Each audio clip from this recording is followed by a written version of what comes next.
Welcome to Will's World, your will overall, powered by Third Gen Physical Therapy and Sports Science Institute. Good morning, good afternoon, good evening, good night. Whenever you're listening, thanks for listening, pressing play. Before we get started, everybody that's on my voice, please subscribe, like, follow, share, comment. Let us know what you think about the content. Also, let us know what questions you may have and new content we can cover. And with that being said, let's jump into today's episode. Today's episode title is Believe in What You Can't See. Believe in what you can't see. This title within itself is inspired from a client of mine. Him and I had a conversation some time ago concerning faith, as far as being able to push through adversity, but as well as being able to have faith in the end goal, like it's going to occur because you believe that or you putting your best foot forward. So in today's episode, I want to cover three aspects of this because I think that this doesn't happen enough in today's society, and it's because of the fact that we want to see what is going to occur before it happens. And sometimes we have people around us who, want to allow us to kind of sort of get to that place mentally to be able to be okay with not seeing things before they happen and just trying your best to work towards those things. Right. So we're going to have three aspects of our talk today. The first aspect will be faith is waning. Two, few try to do things that requires them to risk their career or we risk something in general. And three, why you have to believe.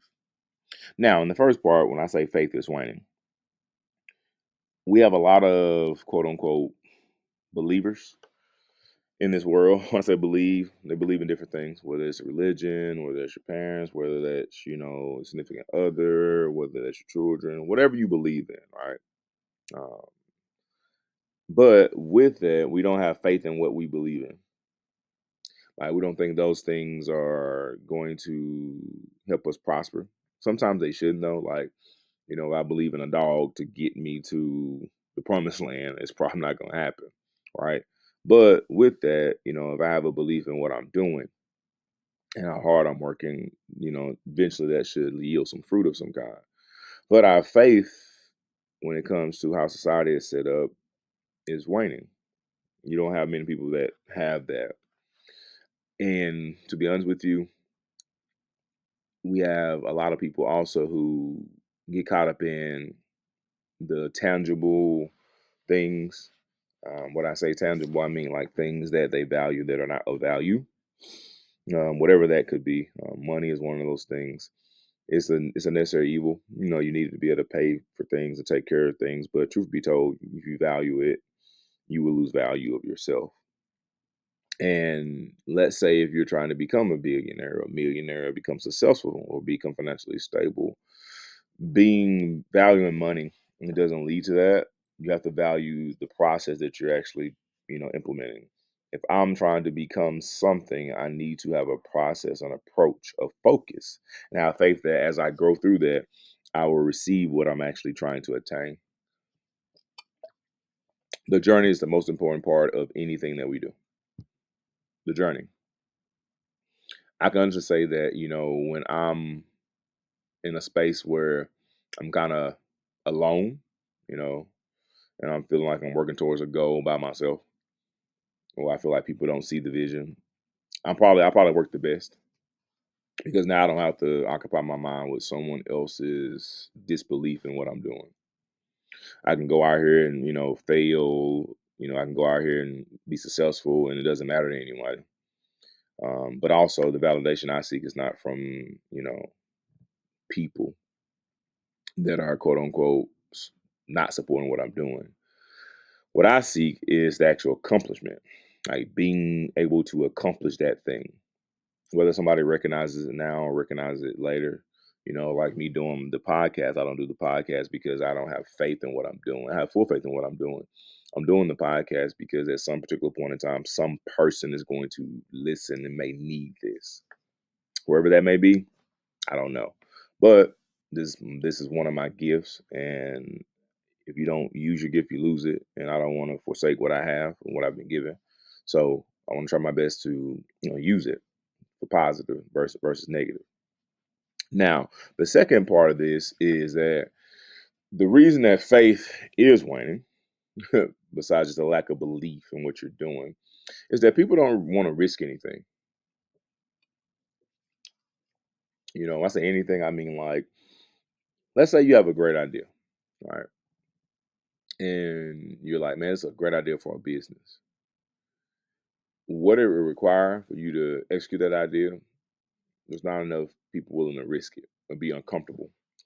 The best thing for growth is being uncomfortable.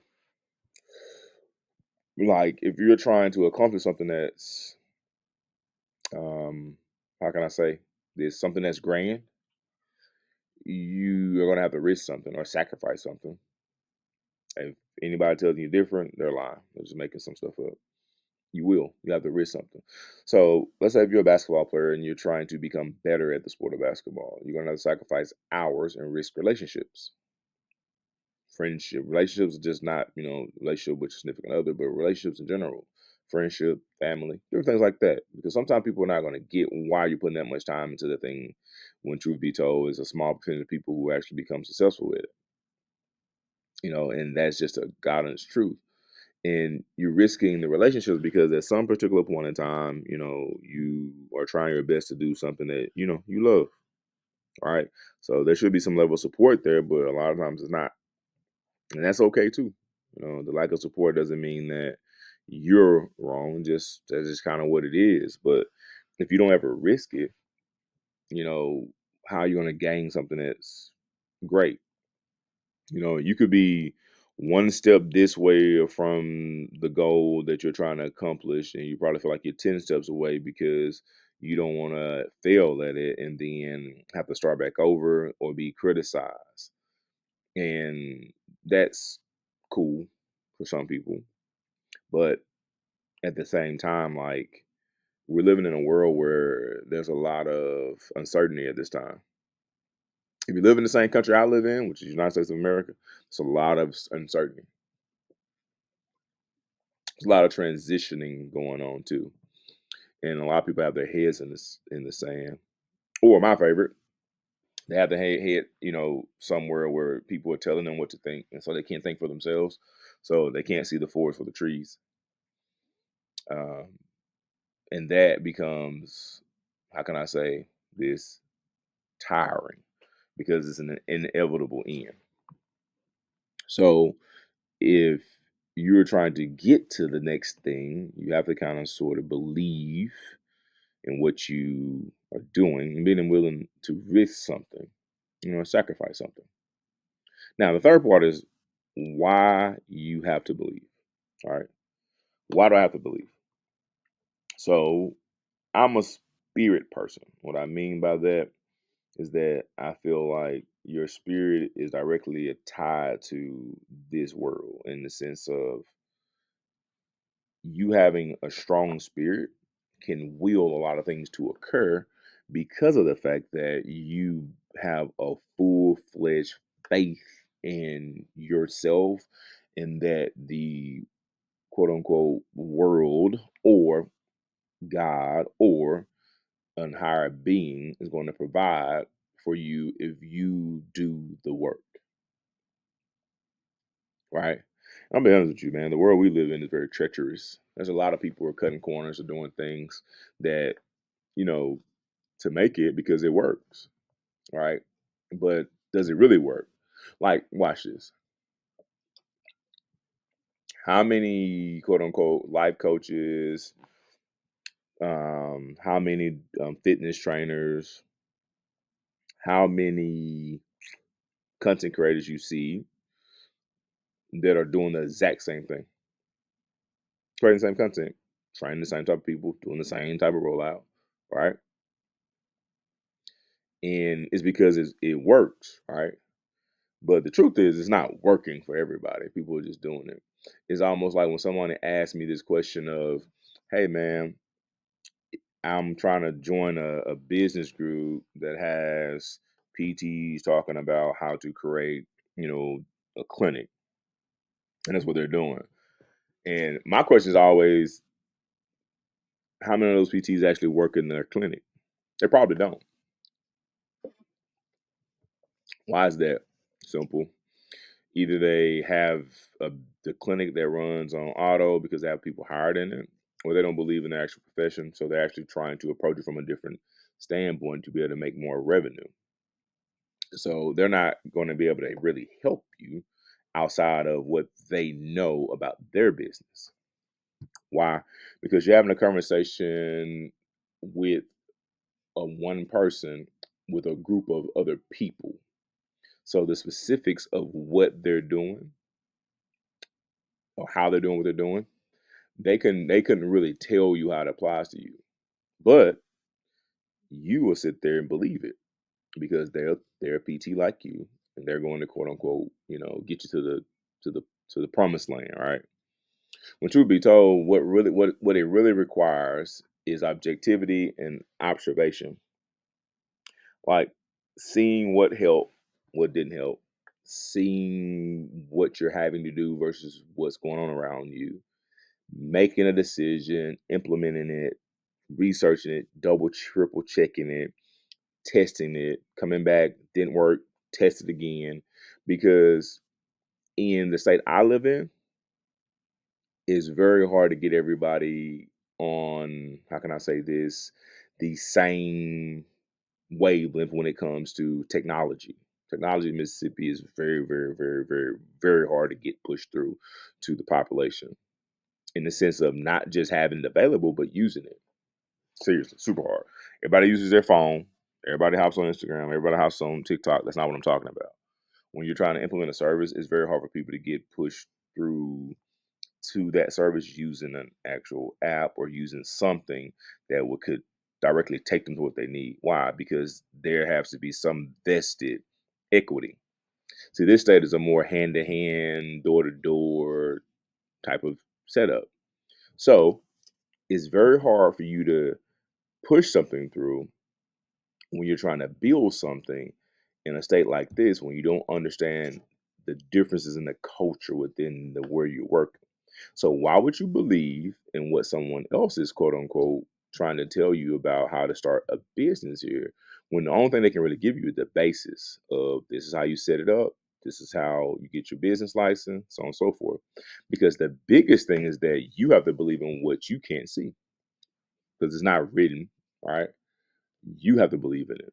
Same way with sports. If you shoot this one shot 1,000 times and you get in the game and you get that one shot and you never shoot the shot, you pass it off because the coach is going to fuss at you if you miss.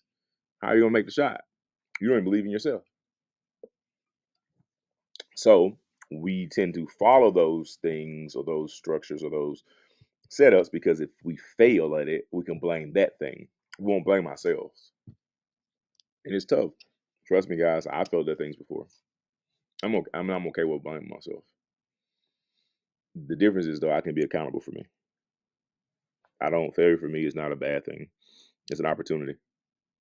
And I think that once you start to process that and believe in what you can't see and understand that I don't have to see the end. I just need to find the road. This is the path. Walk, learn, make adjustments, sacrifice a little bit, risk a few things, like and try your best to be as calculated as possible. And if you fail at it, well, go back to the starting line. Let's find another way. That's what you really want to do. I think I read a saying that 3% of the people in the world um, who are successful, they have the other 97% working for them in some shape, form, or fashion. And it's only because they were willing to keep going. They just didn't stop. That's it. I promise you, that's it. It's really an endurance, a race of endurance. How far can you go? How willing are you to work harder and harder? How willing are you to push the envelope, push yourself? And then in doing so, is this getting you closer to the goal? Hoping today's episode, guys, that y'all pull something from it. I know I used a few examples at the very end that probably could have been a little bit confusing, but I was trying to give different aspects and perspectives on how it could apply to you depending on who's listening. For everybody who normally, presses play, I thank you so much for doing so. We really appreciate that. I say we because I'm not the only person I feel like contributes to this podcast, as well as, you know, come up with the content, but we definitely greatly appreciate it. We appreciate it so much. And if you have any questions, concerns, or you want to, ask us some questions, feel free to hop in the comments and let us know, what you think and how you're feeling. And hopefully this catches you in a good, headspace. And until next time, I hope you have a blessed one. I'll catch you in the next one.